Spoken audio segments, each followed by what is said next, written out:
Alright, and we're back. Now, you may not be aware of this, but Egypt stood out from other African civilizations. Really? How, Sam? Well, you see, Lucky, Egypt was the only African civilization to ever develop a system of writing. Were the other Africans just dumb? Lucky, look, did I tell you about saying Africans are dumb? Dummy, Sam. Yes, Lucky, there are a number of things you cannot say on television, computers, or YouTube. Like what?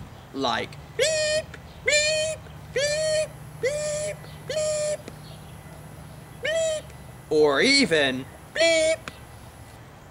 Wow, that's a lot of beeps.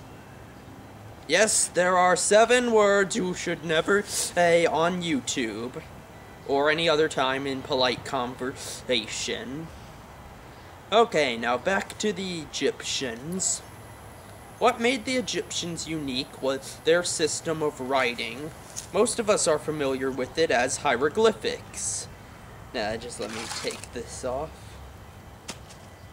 Now, hieroglyphics were a system of symbols. Now, these symbols could represent single sounds, or they could represent words or thoughts.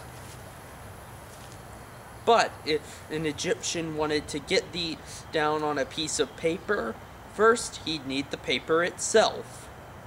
And paper making in Egypt was an extremely interesting process. Now, paper or papyrus started with this. Scene transition. Okay, Sam, it's dark. Okay, now let me get the stuff.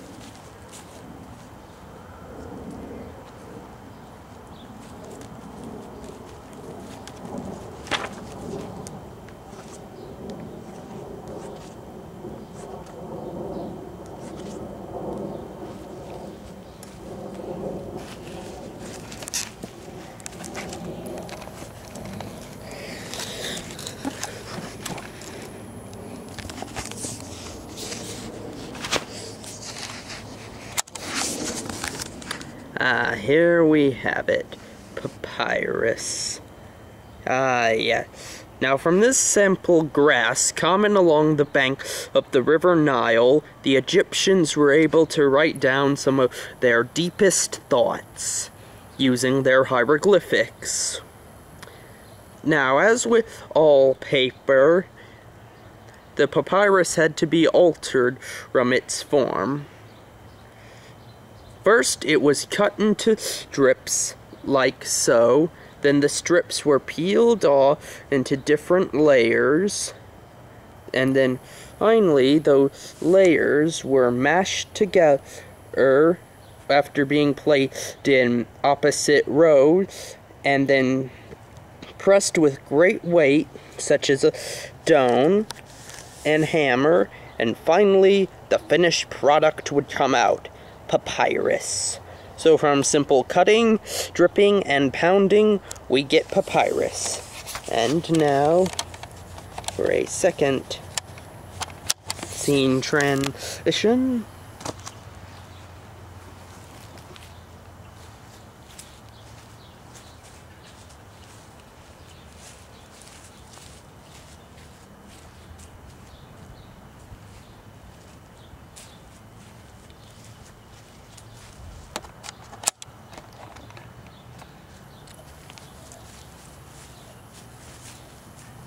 Yeah.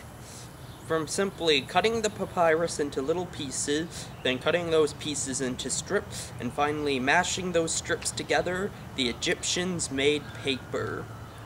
And this is fortunate, as it was through papyrus that we were able to find some of the Egyptians' greatest thoughts and so forth.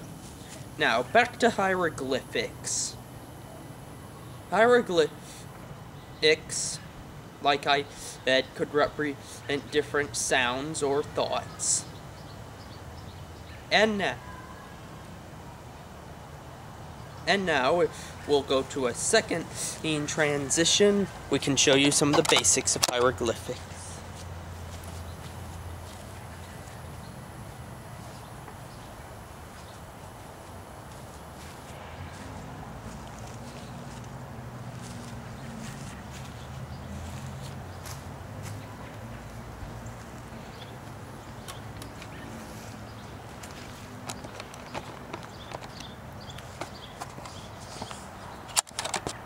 Okay, alright. Over here we see the vulture, which creates A as in apple. The leg, which is B as in boy. The claw, which is C as in scent. Rope, which makes ch as in chip. D as in dog, represented by the hand. F, represented by a viper. G, represented by a pot stand, a twisted flax making H. I, as in it, made by a reed. J as in jump with a snake. K made by a basket. L made by a lion. M made by an owl. N made by water. O made by a lasso. P made by a stool.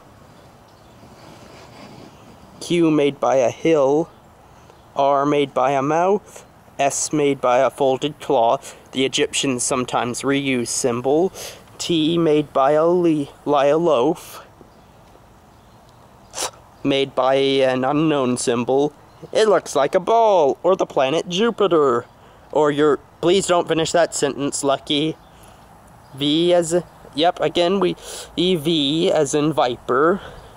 W as in made by quail. And Z as in a doorknob.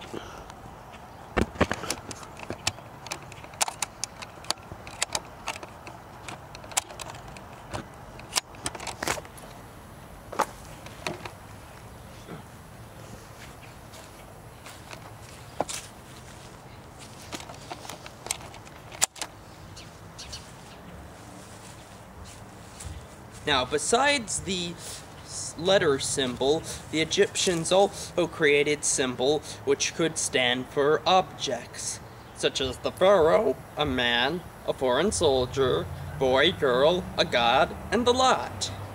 Yes, hieroglyphics is quite the language. But how did we begin to understand hieroglyphics? Well, that all lies with, well, once Rome conquered Egypt by the year 30 BC, hieroglyphic writing started to die out. So, it seemed it would seem that hieroglyphics was doomed to be silenced forever, and our understanding of Egypt would be stunted. But then, in 1799, some French soldiers in Egypt discovered a stone that shook everything. Sam, go to the scene transition. Right, Lucky?